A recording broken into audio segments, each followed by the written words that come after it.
Karen didn't cry, panic, curse men, or touchingly pity her daughter in general. She behaved as usual. Sitting across from Alice, she stroked her hand, saying, "Alice, it's best that you see his true face now, not later. People like him leave sooner or later, often in the hardest moments of life. Be glad that you won't have to regret wasted time and effort." Alice continued to cry, and Mum looked at her with understanding and compassion.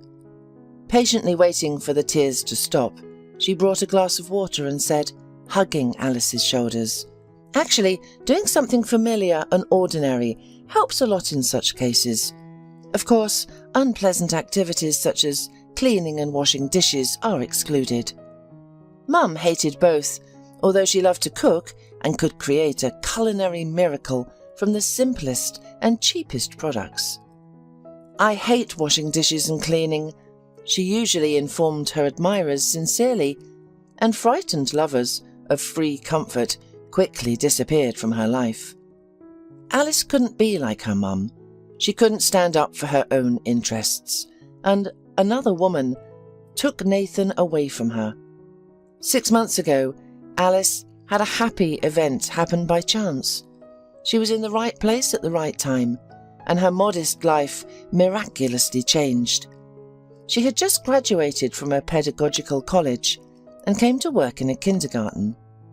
Many old acquaintances were surprised by Alice's unfashionable choice.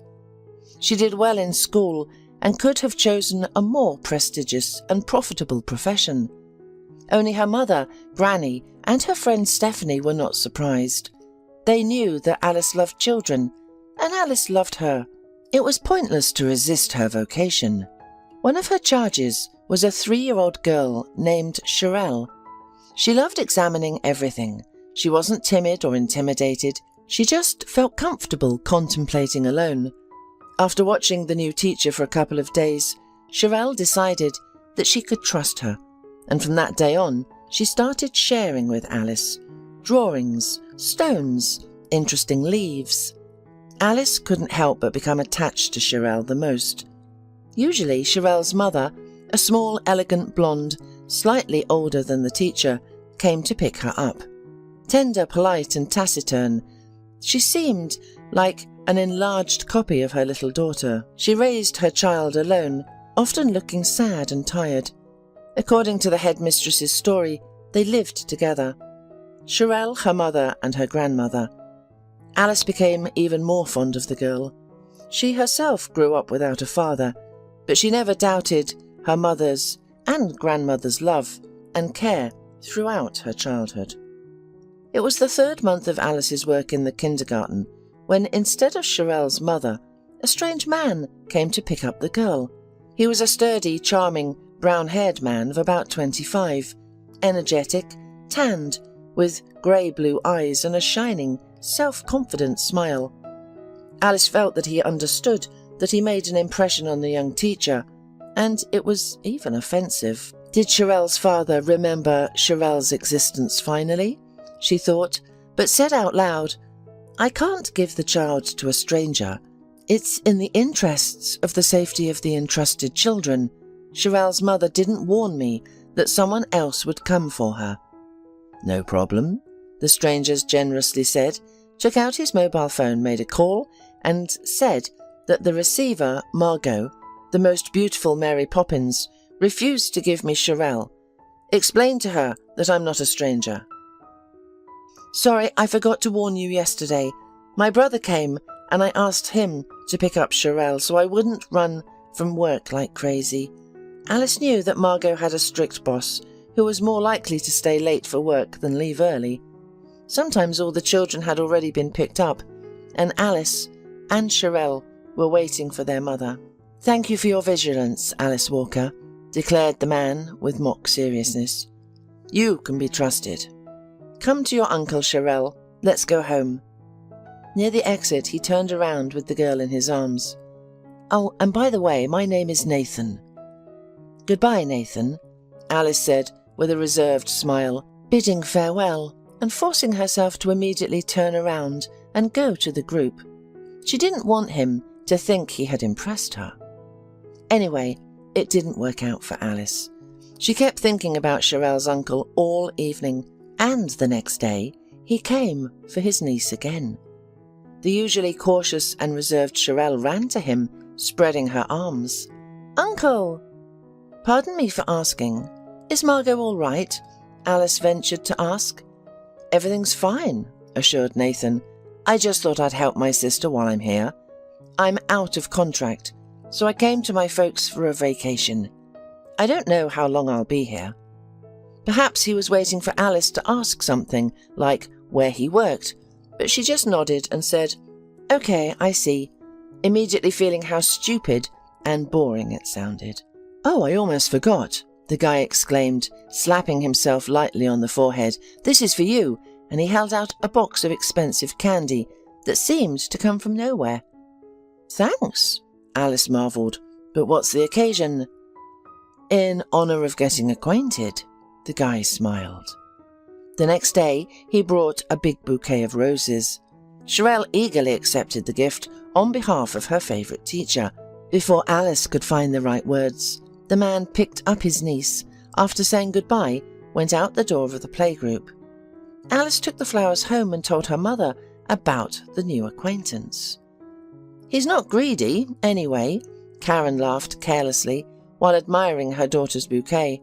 "The flowers are gorgeous. So many men don't give flowers nowadays. It's even funny to say that some men consider a woman mercantile for wanting a bouquet or a cup of coffee in a beautiful coffee shop. I will always support a man in difficult moments, but I'm not going to do it for a deliberate miser. One good thing is that you can recognize such men right away. Oh, I got distracted. Dear, you seemed surprised and confused. Why? It's a common occurrence. A young man has decided to court you in the classic way.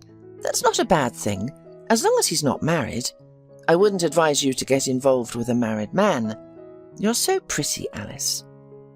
Mum loved lyrical digressions, as she called them. She did not share the details of her personal life with Alice, but she loved to think aloud, and Alice could more or less understand what her mum was going through. Karen had a happy trait. She was always interested in life, even if life was not very smooth.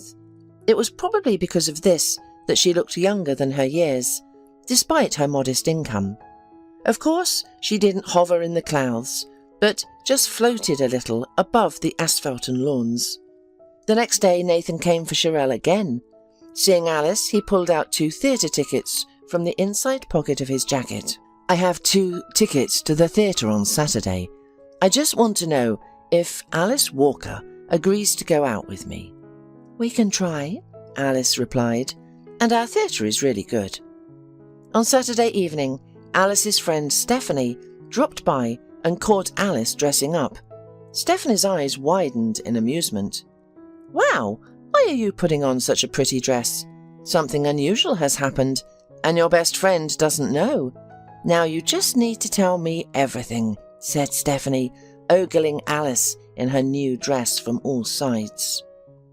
Alice and Stephanie had been friends since kindergarten, although no one could explain why such different girls became such friends. Stephanie had little interest in other people. For a select few, she made an exception, including her childhood friend Alice. Stephanie's mother was very pleased with their friendship. In her opinion, responsive Alice, with her soft charm, wonderfully influenced her daughter. Stephanie was persistent, so Alice had to tell her about Cheryl's uncle.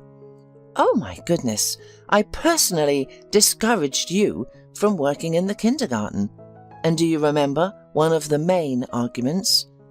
"Yeah, of course I remember. You said it would be boring because I wouldn't meet anyone because there are only mums and grandmas there." Alice laughed, pulling out of the box the heels that she had only worn a couple of times. "I solemnly admit I was wrong," Stephanie declared. "Will you introduce me to him? You know I have a realistic view of things, and I'll tell you right away what your boyfriend's worth." "Stephanie, he's not mine yet. Don't rush things. We've recently met, and we're just going to the theatre.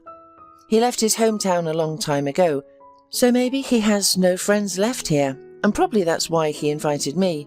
No one to go out with. And I thought you'd be interested in my opinion. If I had a suitor, I'd introduce you right away. And, by the way, he could take his sister to the theatre, but he asked you. By the way, what does he do? He's an engineer, an oil man, used to work in the north on shifts. Now he doesn't want to anymore. He was going to look for something with a regular schedule and closer to civilization. Oh, he's not poor, I guess. Alice, are you sure he's not married? Alice just laughed. In fact, it was fortunate that Stephanie had dropped by. While the girl was giggling with her, she had no time to worry about whether she looked good enough and how the meeting would go. When Nathan called, Alice was long since ready. They were sitting in the kitchen. Karen and Stephanie were drinking coffee with chocolate chip cookies, and Alice was just waiting and trying to appear casual. "I'll be right out," she promised into her cell phone and looked out of the 4th floor window into the street, followed by Stephanie. Nathan parked at the very entrance, got out of the car and looked up. "Howdy," Stephanie stated. "Interesting." Everything went wonderfully, as Mum would have defined it, classically. After several years of working in the north, Nathan had planned a 2-month vacation with his relatives. Then he planned to go to the capital, especially since it was not far away. 2 years ago, he had already bought a studio on the outskirts and had been renting it out all this time. Now he would ask the tenants to vacate the apartment for the owner. He would live there himself and look for a job. By the end of the 2nd month in his hometown, Nathan had added one more item to his plans. One Saturday evening, he unexpectedly came to visit Alice with a bouquet and a cake. He met Alice's mother and immediately announced, "Karen, I have serious intentions. I want to marry Alice, but I'll be honest, we'll have to wait. I need to find a job in the capital that will allow me to provide for my family. I'm used to good wages in the north. It's harder to find such a salary in the city. If I don't find it yet, I'll go back on shift." "You're a sensible man, Nathan," answered Karen, "but I can tell that Alice is hearing about your plans together for the first time." It was the plain truth. Alice had been caught off guard, and she wasn't good at pretending. For the past 2 months, she had fallen so self-consciously in love that everything else in her life had taken a back seat. She felt so good that she was afraid to think about the future so as not to jinx it with her plans. "I wanted to talk to you, both you and Alice, at once. Alice, will you marry me?" "I will," Alice replied. She had imagined it happening differently, but she was still pleased. She wanted to hug Nathan, but was shy in front of her mother. He too sat solemnly, like a director at a banquet. "I'll bring the ring from the capital. There's no good jewellery shop here. I'm sorry it was so awkward." "We understand that not everything can be calculated and planned," Alice's mother reassured him. "A spontaneous decision isn't always worse than a well-considered one." "Am I really lucky that my future mother-in-law is so wise?" Nathan exclaimed. "Unequivocally," Alice assured him, "and in general, I'm in favour of complete non-interference in the affairs of a young family." The following week, just before Nathan's departure, was Alice's birthday. Nathan ordered a banquet in the cafe for the closest people. On Alice's side were her mother and Stephanie. The groom came with his mother, sister and Sherelle. Sherelle almost didn't get out of Alice's arms. It was the first time she was at a banquet, even such a small one. All her holidays were celebrated at home or in the kindergarten. She looked at interest with the decorated table and the beautiful folded napkins. Alice's mother found and approached Nathan's silent mother. She could get along with all kinds of people. Margot, Nathan's sister, looked tired, but tried to seem cheerful and lively. Nathan gave Alice a new telephone for her birthday, and 2 days later he left for the capital. The usual routine began, and Alice tried her best to go to work and switch over. She even tried once again to learn from her mother the wisdom of cutting and sewing. "Do you miss me that much?" the mother asked understandably. "Yes," Alice admitted. "I didn't even expect it myself. I generally thought such feelings were invented for novels, to make women more interesting to read. I was sure I'd live in peace." "Wow, you are so naive." "Not with your genes," Mum smiled. "In consolation, I can say that I had strong feelings in my heart, and I don't regret it at all. I'm overjoyed." Nathan came every week at first, then every 2 weeks. Alice understood that it was hard to spend half a day on the road after a working week and then go back a day later. Sometimes people just need to sleep at home without anyone interfering. On New Year's Eve, Nathan invited Alice to his place to show his bride the capital. Alice carefully informed her mother about it and what she would say to it. "Alice, are you really an antique at this time? Do you think I'm going to discourage you? Of course not. We're not Victorian England, and you're not a schoolgirl, but a grown-up, independent woman. It has to happen sometime. I'm glad for you that it's not too soon and that it happens as it should. Love is important, believe me." Alice believed her mother. She was sure, without any proof, that her mother understood love. "Who are you going to spend the holidays with? Are you going to Grandma and Mr. Capadona?" Once Alice's grandmother, grandfather and her mother lived in the same apartment. Alice didn't remember her grandfather well, as he died early, but her grandmother lived with them for a long time. 2 years ago she returned from the market and announced from the doorstep that she had met an elderly gentleman who selflessly helped her carry her groceries home. Grandma's acquaintance turned out to be the resident of the neighbouring town. He had a house where he lived alone. His children lived and worked in the capital and came to visit rarely. His wife had died a few years ago. Mr. Capadona came here for a friend's anniversary, and now he promised to visit more often, the grandmother said coquettishly. Alice and her mother laughed and forgot about it the next day, but Mr. Capadona wasn't joking. He came to visit Alice's grandmother, but he turned out to be a nice man who worked as a physics teacher until his retirement. Although he no longer taught at the school, he ran some kind of technical club for children. It was obvious that he adored Alice's grandmother. He didn't show it, but he didn't hide it on purpose. Alice found it a little funny at the time, but her mother said that she was just a young fool. 6 months later, Grandma and Mr. Capadona decided to move in together.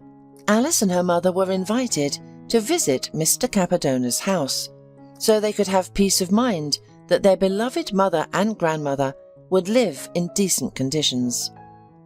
Karen said that from now on she was calm for her mum, putting her in safe hands. "I'm going to visit Grandma and Mr. Capadona, of course," answered Karen to Alice's question. "And for New Year's Eve, I was also invited to my friend's summer house, to be honest. But I wouldn't have gone if you had stayed at home, because I'd have preferred your company. But apparently I'm having a romantic New Year's Eve too. So have a good time with Nathan."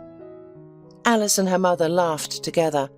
So Alice went to Nathan's house for New Year's Eve, and she had never had a happier New Year's Eve, even as a child, when everything was magical.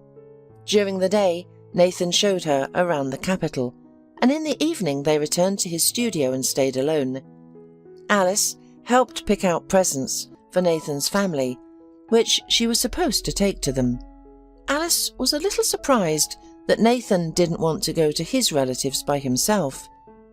"We could spend half the weekend here and half at home." "Alice, my home is here. What is there to do there? We wouldn't get to spend so many nights together if we went there. With my mum, we're not particularly close, as you've noticed. I love her, of course, but we don't have much to talk about. Margot likes to whine as if it's someone else's fault that it's hard for her to raise her daughter alone. Of course, I feel sorry for her, but feeling sorry makes me exhausted." "Yes, You're just tired." Alice hastened to justify him. She would find something to say to his mum and sister. She would think of something to make them feel good. Everyone gets tired of their loved ones sometimes. However, Alice couldn't remember her grandmother, mother, or herself ever getting so tired of each other. But men must be differently organized. Sometimes you have to leave them alone so that they have time to miss you. The New Year holidays were over, and the usual foggy, dark, everyday life had returned. The calendar hinted at the approaching spring, but Alice didn't believe it. Nathan visited Alice and his relatives less and less often, until eventually he stopped altogether. Alice got restless and anxious. The windows rattled at night from the winds, and Alice, unable to sleep, felt like bad news was knocking at the door, news that was being kept from her during the day. Weekends without Nathan seemed long and pointless. Her friend Stephanie became a little distant, focusing on her own things, and even stopped asking for details about Alice's private life. Alice gradually became friends with Margot, Nathan's sister. The soft-spoken Margot came over with Sherelle, and the young women drank tea and talked about life with Karen, read a book to Sherelle and played with her. In the spring, when it was still cold enough in the mornings to require gloves, but the parks were already filled with pale green smoke from the buds that had barely burst on the trees, Alice was sent to the capital for a conference for teachers of children's educational institutions. The young woman decided to surprise Nathan and drop by without calling. They hadn't seen each other in over a month, and she thought an unexpected meeting would make him happy. The conference started on Monday, and Alice arrived in the city on Sunday evening. She paid the driver and got out of the taxi at the corner of the apartment building.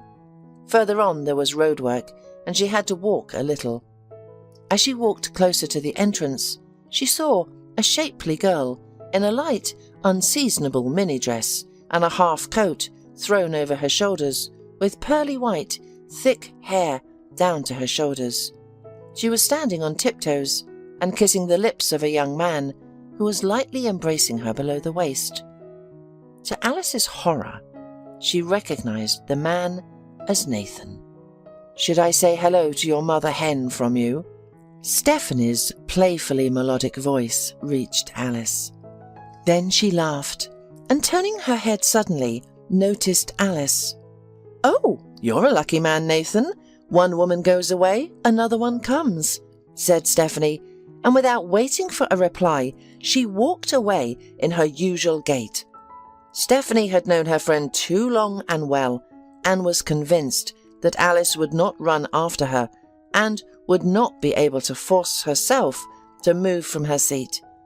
Alice's travel bag seemed to freeze up in her hands, and the woman couldn't say anything out of shock and resentment. Nathan, as if nothing had happened, took hold of the bag and pulled it towards him. "I'll help with it. Let's go home," he said. Alice obediently followed him as if in a fog. In the elevator, she stood looking under her feet or in the corner, unable to raise her eyes to Nathan, as if she were afraid to see someone else, a stranger. At the apartment, Nathan sat down on the edge of the chair with his back to the unmade bed and said condescendingly, "Honey, I didn't think you were such a child as your kindergarten charges. It's not like you at all. Please don't overreact. It's just male physiology. We don't see each other much. I'm a healthy man, but I have needs. I was sure you understood that and wouldn't come over without telling me, so as not to put me and yourself in such a stupid position. I would never allow you to run into each other here." "I'm not afraid of you coming to me at any time," Alice replied. "Darling, that's why I'm marrying you. You have all the qualities of a good wife. As for your pseudo-friend, these are the kind of women who enjoy spending time with, but only idiots marry them." "Yeah, you're not an idiot. You want a mother hen at home who's easy to fool." "Honey, Don't blow my mind, it doesn't suit you. People like her just want to assert themselves at the expense of others. And you're buying it like a little girl. She gets nothing but scraps. She convinces herself that she's beaten you, but she hasn't. As Alice listened to his speech, she realized with clarity that he did not consider himself wrong, but rather a gift, a prize to be fought for. She stood up silently and walked towards the exit. Nathan, with a conciliatory smile, blocked her path near the front door. Don't be silly, Alice. Where are you going for the night? To a hotel? I have a reservation. I'm here for a conference, not to catch you red-handed.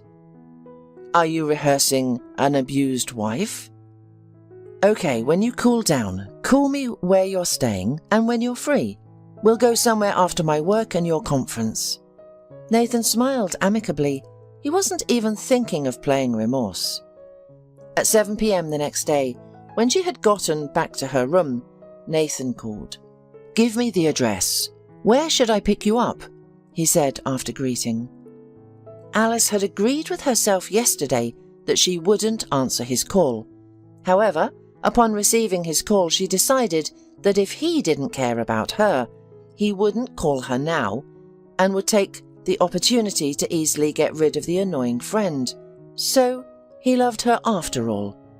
And Alice gave her the address. Nathan arrived quickly, brought a bouquet of white lilies, and offered to go to the premiere of the comedy. He was the same as before, joking confidently and opening doors with a warming. Alice wondered, was he pretending? Or did he really not see that she was frozen or petrified now? He was laughing at the movie, enjoying the evening, while Alice had little interest at all in what was happening on the screen and around her. Well, what's home, honey? Nathan suggested merrily. After the movie, we'll order delivery for dinner and a bottle of wine. Alice was silent, remembering Stephanie at the front door and the unmade bed. I can't go there yet. You realize it hurts me, right? And you're not even apologizing, even though it's so simple. Just because I love you doesn't mean you can do that to me. Here we go again, Nathan said curtly, wrinkling his nose. Everything was fine, and now you're back with your claims. Really, your element is kindergarten. You guessed your profession. He turned and strode leisurely to the car. Alice barely restrained herself from rushing after him. She was offended that she could not do anything about it, could not hold on to it, make him regret what he had done, and ask for forgiveness. She can't do anything. She's a hen. Stephanie is right. Unable to catch her tears, Alice jumped out of his car and went towards her hotel. The third day of the conference was over. Alice was going home. Nathan hadn't called. The woman had just settled down in the carriage when the phone rang. It was Nathan. I thought it would be better to speak to you directly, so there wouldn't be any misunderstandings, so you won't make up any unnecessary things for yourself. Nathan's voice sounded soft and almost indifferent. You and I shouldn't continue our relationship. I was wrong, I admit it. We're not right for each other. You take life too dramatically. We'll both get bored. If I'm feeling it now, you know there's no point. Be happy. Say hello to my family. I'll drop by sometime. After these words, he dropped the call. And at home, Alice was greeted by her mother. Alice knew her Karen's calm and sad expression well. Mum, you knew this would happen and you didn't say anything to me, not even once. Yes, I didn't like Nathan too much, but my opinion is just my opinion. Besides, I could have been wrong. And why would I ruin the best moments of your life? There were good things, weren't there? There were, Alex exhaled. Well then, everything is great and there's nothing to regret. There will be happy moments to come, just not with him, said Karen and hugged her daughter. Is that really how all men are? Why do I even need a relationship at all? Asked Alice through her tears. Come on, don't generalize. They're as different as we are. Loyalty is far from everyone's reach. Different things happen in life. I haven't judged anyone for a long time, But a kind, decent, loving man always behaves differently if his fiancée catches him with someone else. Even if he's not in love anymore, he'll still act differently, and you know that. A guy can be an irredeemable womanizer, but he can still be a good man. In Nathan's case, cheating is not the worst part. The worst part is how he behaved afterward. You've rid yourself of such a piece of dung, my daughter. That is worth celebrating. I lost a friend too, Mum. Stephanie and I have never even had a serious argument. We've trusted each other since childhood, and now, even if I really wanted to, I couldn't trust her in the smallest things.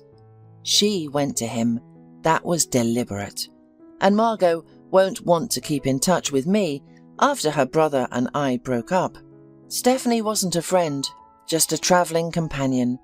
People like that are friends when it's profitable for them. When it's not favourable, they move on. So there's nothing to regret about this friendship. Margot's not a stupid girl. She'll figure out who she wants to be friends with. If she distances herself from you, it's because she's embarrassed about her brother. It happens to people with a conscience. By the way, when do you have to go to work? Karen could quickly jump from one topic to another. Alice was used to it, but sometimes she couldn't keep up with Mum's racing thoughts. Monday. Today is my arrival day, and tomorrow is my day off after the conference. What about going out of town for a weekend of sadness? The friend I spent New Year's Eve with has a house in a magical place, almost in the middle of the forest. There are already snowdrops in sunny places. Mum, you've never introduced me to any of your men. Is there something serious going on here? Just a man I'd love for you to meet. His name is Diego. He's both serious and non-serious, a little bit of everything. Anyway, he'll be happy to see me with you, or with your grandmother and Mr. Capadona in addition. There's a dog and 2 ginger cats. Let's go. 6 years had passed, and Nathan was going on vacation. It was the first time he had been so lucky. He was going on vacation alone without his wife. Layla had received an invitation to a friend's wedding in Spain and had flown away, leaving Nathan behind. Won't you even offer to have your husband accompany you for decency's sake? The man asked her. Nope, Layla said, shaking her head. There will be our yoga team, which you're not interested in, and I deserve a vacation with total relaxation. I want to see a real Spanish wedding, a Spanish mother-in-law, and other highlights. You can compensate by going somewhere else too. Daddy already knows you need a vacation. And Layla flew away, satisfied and happy. Nathan was annoyed that she wasn't jealous of him and was letting him go on vacation alone. They hadn't been living together for very long. Nathan had married the daughter of the technical director of a large company where he worked as an engineer. They had met at a summer corporate retreat, where employees could bring one of their family members with them if they wished. There were many people, contests, fireworks, pop music, and all sorts of fun activities. A full-figured but bright, confident brunette had approached him as he was bored at the bar counter on the outdoor veranda. "What kind of cocktail are you drinking? Will I like it?" the stranger asked. She wasn't exactly Nathan's type, but if she was showing interest, it was indecent to neglect the chance. Nathan ordered another cocktail. They drank and danced. "I'm going out for a short minute," Layla announced after the dance. "Stay here, don't leave." While Layla was away, Nathan's colleague whispered mockingly over his shoulder, "I'll tell you something while your lady goes to powder her nose. It's Mr. Kreutz's only favourite and spoiled daughter who doesn't want to work. She studies here and there and sighs that it's not hers. Her father is retrograde. He wants to get her married. She's about to turn 30, which is the age when girls should be worried about not getting married. So take my advice. She's not the best butterfly for your herbarium." Nathan mentally thanked his colleague, and he had completely lost interest in Layla, especially learning about her parentage. It was better to play the proper, boring workaholic so that Layla would get bored and switch to a more interesting man. But this trick didn't work, and Nathan caught Layla's eye. She preferred to think of herself as romantic, but she was determined, strong-willed and tenacious. Nathan, who liked to set the tone in relationships and win over girls, felt driven for the first time. Layla had asked for his phone number herself after leaving with her father from the corporate party, and she called him herself, never doubting that he would welcome the call. She would call him in the middle of the workday and passionately share all sorts of nonsense that girls usually share with their girlfriends. When he was silent for a long time, patiently listening to this nonsense, she would interrupt herself and ask, "You're not interested, are you?" Nathan didn't want to find out what would have happened if he had answered, "Not really." All the more because there was another alarm bell. Mr. Kreutz began to favour Nathan. He treated him well before as a promising, responsible technician, but he looked at him like everyone else and didn't pay much attention to him. And after the summer corporate party, he began to touch on non-work topics, and soon Nathan was invited to a fishing trip in a small circle. There was something to think about for Nathan. It seemed that they saw him as a future son-in-law, but Nathan simply did not want to complicate his life, feeling unwanted consequences. In fact, he didn't plan to get married yet. He was quite satisfied with the advantages of a single life, but he understood there might not be a second chance for a guy from a small town and a very ordinary family. Without the right acquaintances and favourable kinship, only routine work and slow career growth awaited him. Of course, Layla was bright and had good-natured cheerfulness. However, Nathan was confused by her feminism, which he could not understand. He seriously believed that most women's troubles came from its influence. In his understanding, a man earns money and dictates the rules. He imagined his wife as a pretty, tender woman who owed him a lot and recognized his supremacy. He had once had such a bride, almost 3 years ago, in his hometown. Alice was gentle, cozy and naive. It was unlucky for him that she had seen him with another woman and walked around with reproachful eyes, waiting for his repentance. After that, Nathan changed his mind about getting married, and now he could find himself in a dependent position where he would have to live by his own rules. Nathan still hadn't decided what line of behaviour he should take at the informal fishing meeting. Mr. Kreutz and his friends met Nathan cordially and did not show their superiority.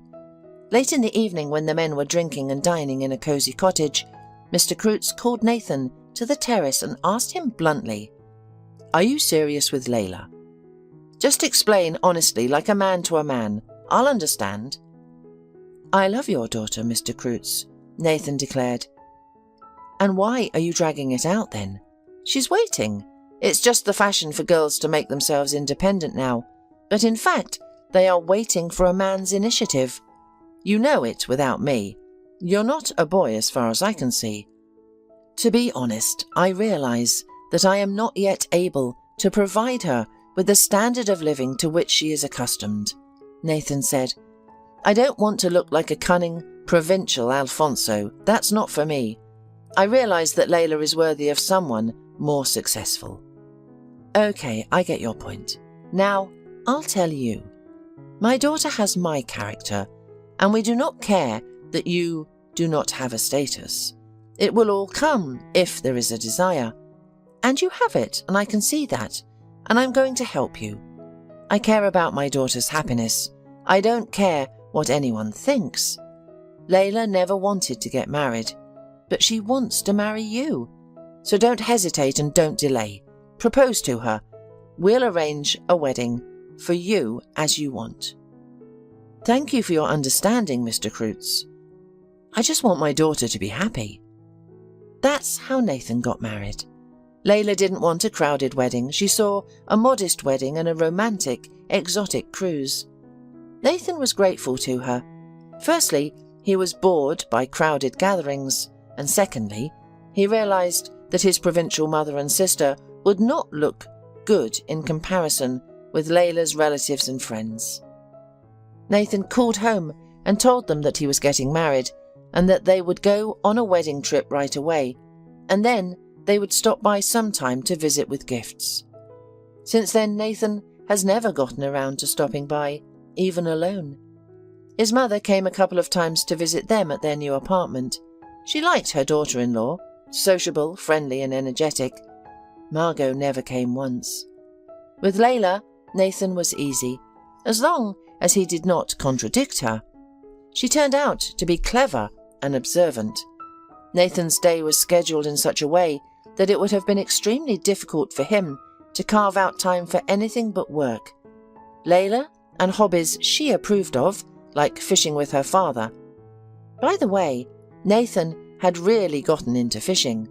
Mr. Kreutz, a tough strategist and tactician at work, turned out to be an uncomplicated, honest man who did not go into the maze of human psychology and was sincerely attached to his son-in-law. Now he wanted grandchildren, and he told Nathan about it as honestly as he had offered his daughter to be his wife. "Nathan, when are you planning on having kids? Layla is old enough and she wants to. I overheard her talking to her mother. You know, we'll help you with everything. Layla will be a great and caring mum." Nathan himself preferred Layla to take care of a child, ideally too. However, it hasn't worked out so far. So, while his wife flew to Spain for a wedding, Nathan went to Cyprus. During the day, he planned to go fishing in the Mediterranean from the yacht, and in the evenings, he planned to reminisce about his youth. Nobody saw Nathan off to the airport. Layla's mother had expressed a wish to do so, but she had almost overslept and decided not to go. Perhaps she wanted to see if the young, long-legged woman was flying with her son-in-law, but the desire to get a good sleep overcame her vigilance. At the airport, while looking for his flight on the electronic board, Nathan stumbled and almost twisted his leg when he stepped on something hard. He cursed quietly, looked down, and saw a child's cube with letters, almost the same one he had as a child. One cube had rolled farther away, followed by a few more, and a red-haired woman was collecting them in a box. Nathan hadn't thought of Alice in years, but he recognized her at once.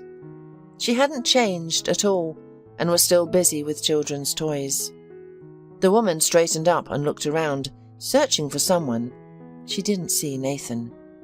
Nathan took advantage of the situation, jumped up behind her, quietly handed her the unfortunate cube from her shoulder, and suddenly asked in a stern inspector's voice, "Miss Walker, what are you doing at the airport on a weekday? Are you accompanying a kindergartner on a tour of pilots and stewardesses?" Alice flinched faintly and turned around. For a few seconds, there was a flicker of confusion in her eyes, but it was immediately replaced by a calm smile, the kind of smile one would use to greet a casual acquaintance. "Miss Walker sometimes takes a break," she replied with a soft, indifferent grin, ignoring the joke. Nathan wanted to continue the conversation, but Alice had already seen the people she was waiting for. A little girl with a mop of auburn curls and bright red sneakers was running toward her. Behind her hurried a panting, cheerful woman and a preschool boy. "Mum, it's okay, we're all washed up and everything's fine," the little girl reported to Alice. "Good for you, Foxy," laughed Alice. "Here are the cubes. Put them in Tommy's backpack, and don't look through other people's backpacks again." "But we played a custom with Tommy," answered the girl, who looked a lot like Alice. With the same hair and transparent skin, with slightly noticeable freckles.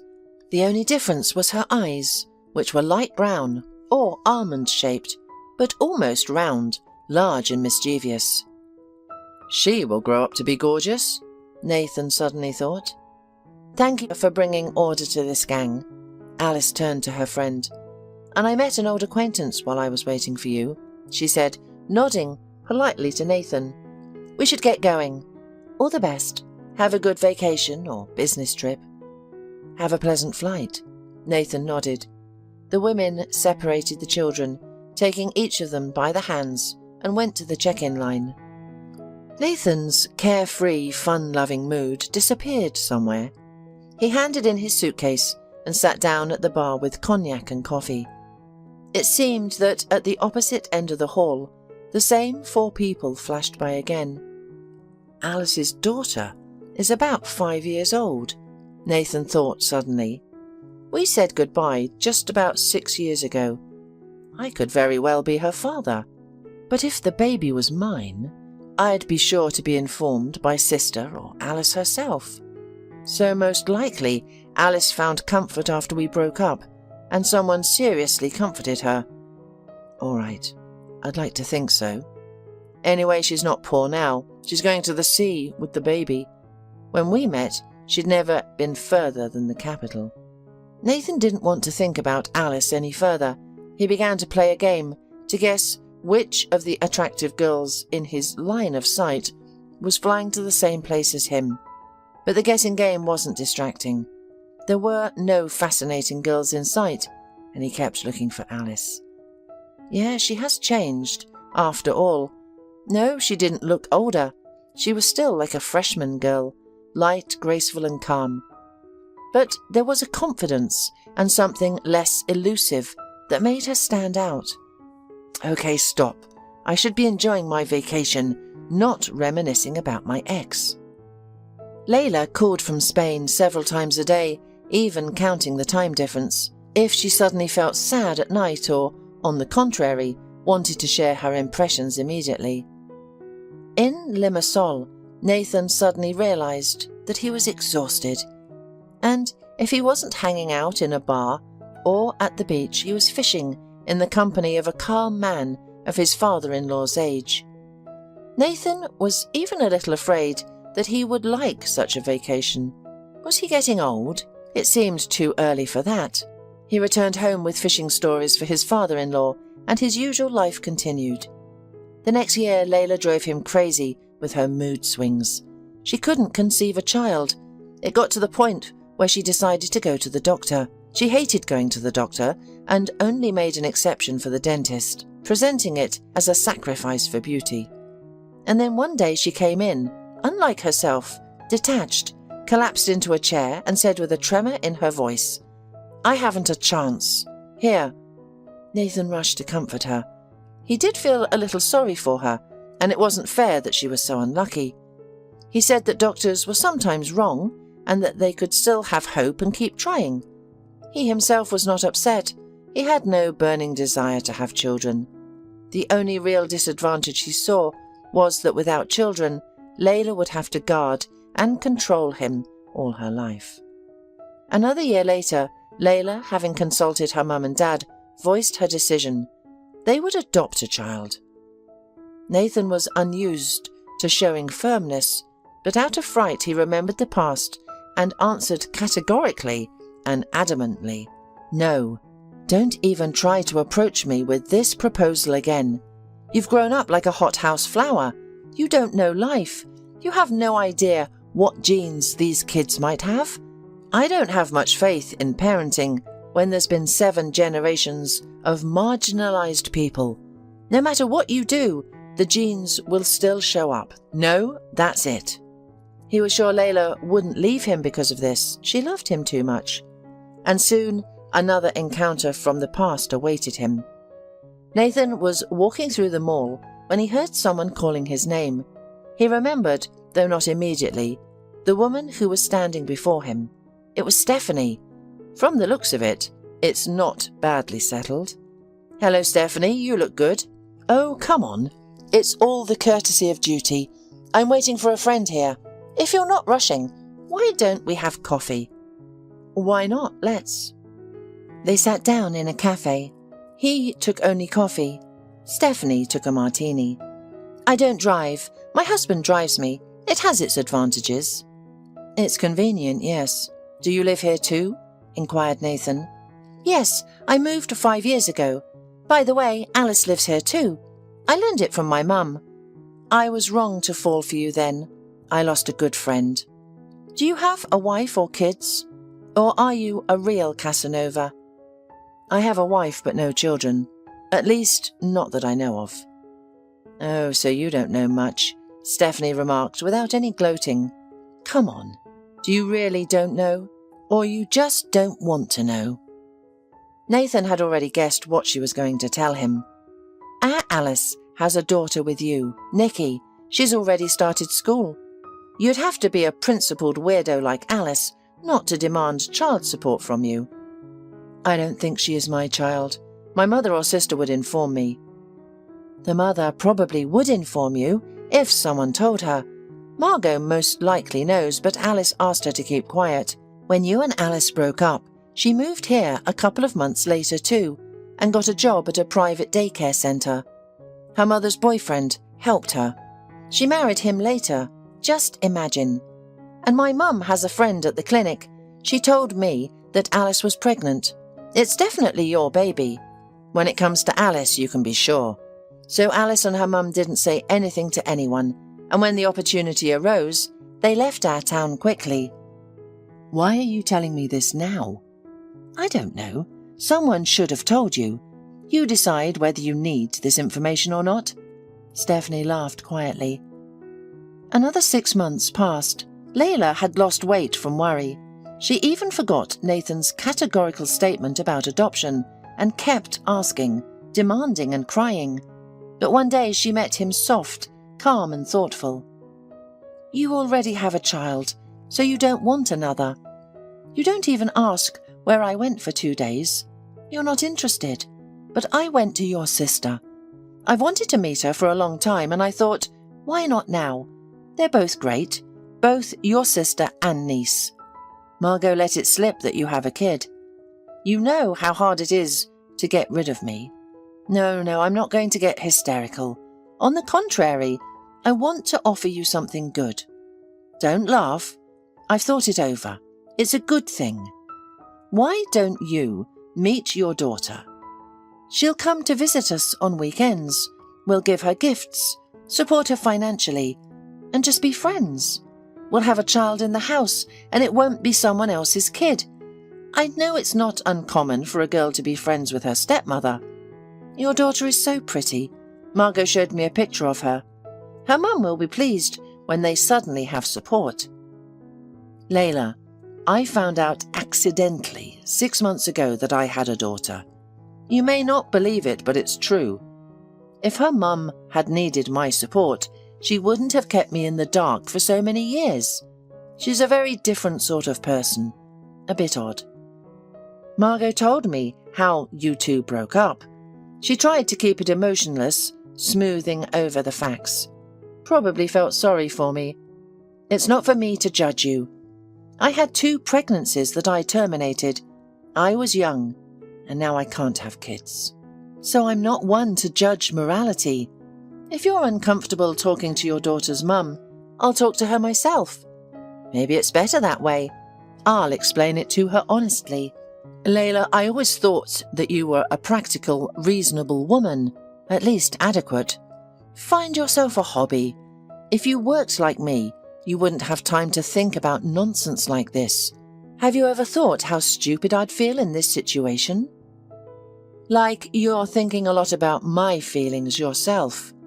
She was tempted to say something else, it was obvious, but she held back. It is great that she has learned to stop, at least for a while, Nathan thought. A week later, Alice and Nikki were returning from ballroom dancing class, walking slowly. Nikki was enthusiastically sharing her news, demonstrating the new moves she had learned that day. It was hard for her to stop immediately after the class. On the playground outside their house was an unfamiliar, well-groomed brunette with a beautiful but sad face. "Hello, are you Alice and Nikki?" she said affably, but somewhat tensely. "Yes, my name is Alice, this is my daughter." Alice replied in the same tone, but with a little wariness. "Alice, would you have a moment to talk privately? We can do it here." "Nikki, take a little walk in the playground, I won't be long." The brunette smiled as she gave the girl an attentive look and hastily introduced herself. "My name is Layla. I am Nathan's wife." There was a cautious silence between the women for a while. Alice gently broke it first. "Okay, let's get acquainted. I wouldn't even try to hide my bewilderment. Why do you need us? If we haven't threatened your family's budget so far, we won't continue to do so." "I realized that a long time ago. That's not why I came to you at all. I wanted to ask you to allow Nikki to meet her father. Has Nathan become so shy over the years that he needs intermediaries?" Alice laughed softly. "If he suddenly wanted to communicate with his daughter after learning of her existence, he would have come himself. I can see he hasn't changed. He's as indifferent to the feelings of women as ever. I'm sorry, Layla. I mean no offence. Just the fact." Alice felt an incomprehensible sympathy for her new acquaintance. There was no hostility from Nathan's wife, no sense of superiority. She did not scrutinize Alice, evaluate her, or compare her with herself. She just looked expectantly, thoughtfully choosing her words. "Alice, this is going to sound strange, but I would be delighted to have my husband's daughter in our home. I have no children of my own, and he doesn't want to adopt." She fell silent, again giving herself pause to choose her words. "I think I understand. No need to explain further." Alice stopped her. "I'll tell you a platitude. Doctors sometimes make mistakes. I work in a kindergarten, and I know many stories like this. In every kindergarten, there is a child whose mother thought she was infertile. Hope for your chance. Attitude helps a lot. And as for Nikki, I'm getting married in a month, and my future husband will be Nikki's daddy. She doesn't even doubt it. Imagine if this were your child and your situation. What would you do?" "Yeah, I understand. I won't come again. Sorry for the stupid idea and the wasted time. I'd have a very different conversation with me if I were you. And I'm sure you'd understand too," Alice replied. "Thank you." Layla nodded, turned and walked towards the parking lot, waving to Nikki as she went. I was never as lonely as she was, Alice thought, looking after her. In the evening she couldn't sleep. Of course she realized that there was nothing to be afraid of. Nathan wasn't going to show up with his parents' rights. He never liked to make things difficult for himself. When they broke up many years ago, Alice understood that she had fallen in love with a man she should have stayed away from in the first place. "How could I be such a blind fool?" she asked her mum rhetorically. "If women were smart in love, mankind would have died out long ago," Mum replied with conviction. "So that doesn't speak to your personal stupidity. It's just the way things work, and I've had that. See, I'm alive and enjoying life. I don't think I can ever really be happy about anything again." Alice grinned bitterly. "Dear, if you want to wear mourning for love, well, wear it. It will end on its own, you'll see. Maybe psychologists would burn me at the stake, but I am sure of that." Alice trusted her mother. Karen was not only a psychologist to herself, but also to others. Alice was sure that many of her clients had been coming to her not just for their clothing needs, but also to talk to her and share their problems, which didn't seem so terrible or unsolvable after such talking. After breaking up with Nathan, a series of happy coincidences followed. Karen introduced her daughter to her boyfriend Diego. His older sister, Irina, turned out to be the head of a prestigious private kindergarten in the capital and came to visit them. Even after learning about Alice's pregnancy, Irina convinced her to come live with her, saying, "Consider us already kin. Your mother and my brother are about to get married, and I live alone in a spacious apartment, and I can't stand being alone. I'd love it if you'd keep me company. If you don't like something or things don't work out, you can always go home." Alice hesitated for a moment, but her mother encouraged her, saying, "Don't think that I'm kicking you out, but I would go if I were you. It's not for nothing that fate throws us in such coincidences to make it easier for you to start over." That's how Alice found herself in the capital, living, working and raising Nicky. And then one day, in a supermarket, she met Sam. She accidentally placed a chicken in his cart instead of her own. That's how they met. Eventually, Sam proposed to Alice, and they have been married for 3 years. Well, Alice found out that she was expecting another child. She went to the clinic and ran into Layla at the entrance. Nathan's wife, who had noticeably gained weight, exclaimed, "Look, you turned out to be right. You must be a good witch." Now Layla had become an entirely different woman, glowing with contented calmness. "I'm so glad you and Nathan are doing well," Alice said sincerely. "I'm doing fine, but I have no idea about Nathan. We don't communicate. After my conversation with you, we lasted only 2 months. I tried to persuade him to adopt a girl from the orphanage, but he wouldn't listen again. It was hard on me, and I even felt like I was going insane. Then I found out that Nathan had a young mistress, and I didn't feel anything special. I just felt sorry for the girl. I met her and drew a verbal portrait of Nathan because of women's solidarity. By the way, she dumped Nathan later too. As for me, I filed for divorce and went to sea. And there I had a vacation romance. But surprisingly, my resort affair turned out to be a serious love affair. Who knew? And now I'm about to be a mum. I'm pretty sure I know the reason why Nathan and I didn't have kids. He didn't love me at all, and that worked as contraception for some reason." Alice smiled and said, "Bring your little one to our daycare later."